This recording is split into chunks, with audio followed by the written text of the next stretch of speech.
tugiye gukina umukino wo gusakuza. Uyu mukino rero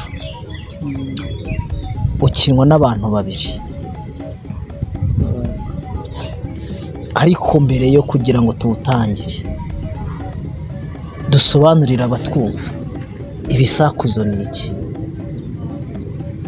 Ubusanzwe ibisakuzo ni umukino wo mu magambo nk'uko wabivuze, ukinwa n'abantu babiri.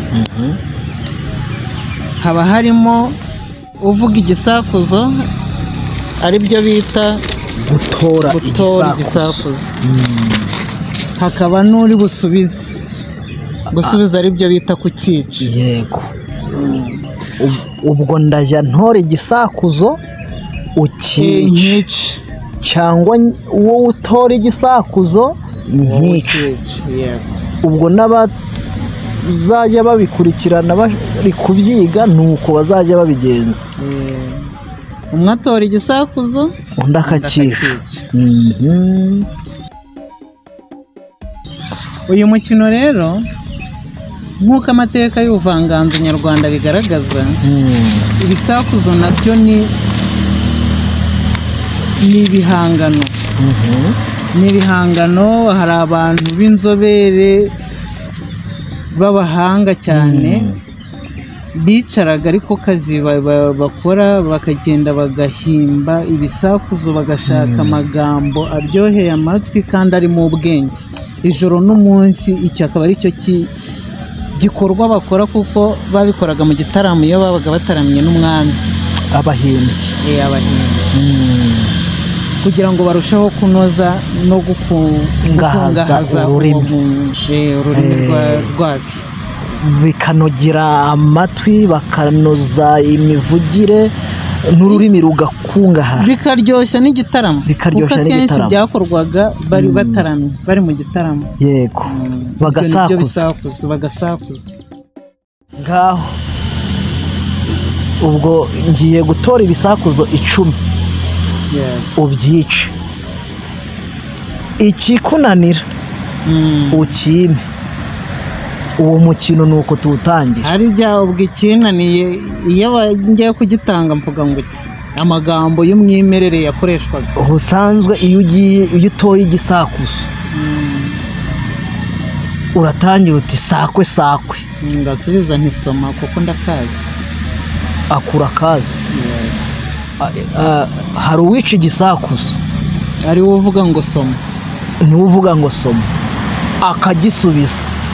Iyo agisubije aricyo ubwo abakisha. Iyo kimunaniye aravuga ngo ngicyo.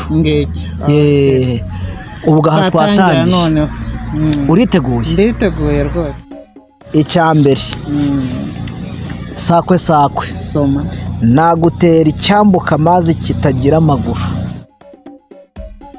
Ijwi. Aho ufite amanota yose. Iki ni icya kabiri. Sakwe sakwe. Soma. Nagutera icyo utazi utabonye. Ni ubuto bwa so na nyoko. Urumva rero ko aha harimo ubuhanga bukomeye. Nagutera icyo utazi utabonye, akicara agatekereza, agahuza icyo ikintu kidashobora kuba wabona n'igisubizo cyacyo. Ati ubuto bwa so na nyoko. Icya gatatu rero. Sakwe sakwe. Soma. Hagarara hakuno mpagarare hakurya, turate abeza. Ngiki kirananiye. Icyo urakimpaye amenyo. Ntabwo icyo gisubizo wapfa kugitekereza. Niyo mpamvu ari ubuhanga. Ni ubuhanga rwose. Urumva baba barebye uko urwasaya rumeze. Vuga ati burya amenyo amwe ari hejuru andi hasi. Ati noneho hagarara hakurya, nanjye mpagarare hakuno, turate abeza. Urwererane. Ni kwa kundi buryo useka. Ubwo bakaba niko kurata abeza. Urwererane mu kanwa. Ubwo urwererane mu kanwa rukaba ruri kugaragara. Reka ngusakuze cya kane. Yego. Sakwe sakwe. Soma. Mpagaze mu ishyamba rimpa umwezi. Ibarizo rwose nanjye narataramye. Warataramye rwose. abubu banza batagitarama ngo byorohe, ubu biragoye, ariko ubu baratangira batarame. Reka tubabwire ngo batangire bige gutarama, bataramane abana, bataramane n'ababyeyi, babacira imigani, babasakuze, biba biryoshye. Igisakuzo cya gatanu. Sakwe ngeze mu ishyamba rirahubangana, inzara y'umusore. Arataramye pe.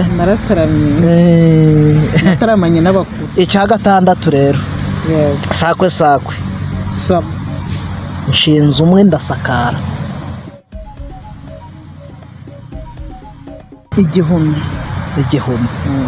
Umuhanga. Igisakuzo cya karindwi. Sakwe nyirabakangaza ngo mutashye. Imbeho ku rugi. Narataramye n'abakuru ba nyogokuru. Icya munani. Sakwe hakurya ni umukoki, hakuno ni umukoki. Ikime icyo urakima. Ese si imisozi ra? Kere kuvuza imisozi yacitsemo inkangu. Ngiki kirananiye. Ikibuno. Iki ni icyaki. Ubwo kugira ngo urebe ko wantsinda. Ndagutsinda ariko. Sakwe inka yanjye nyikamigaramye. Umuvure kanjye ku cyanyuma. Sakwe twavamo umwe ntitwarya. Ni amashyiga. Kuko amashyiga ni atatu. Havuyemo rimwe nta kuntu waterekaho isafuriya. Ntabwo byashya. Ntabwo bishoboka. Ni amashyiga rero.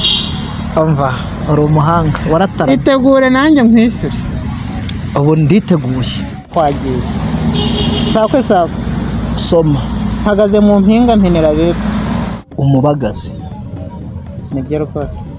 Ariko hari aho bajyaga bavuga ngo sakwe ngo somana n'abo muri kumwe. Ngiki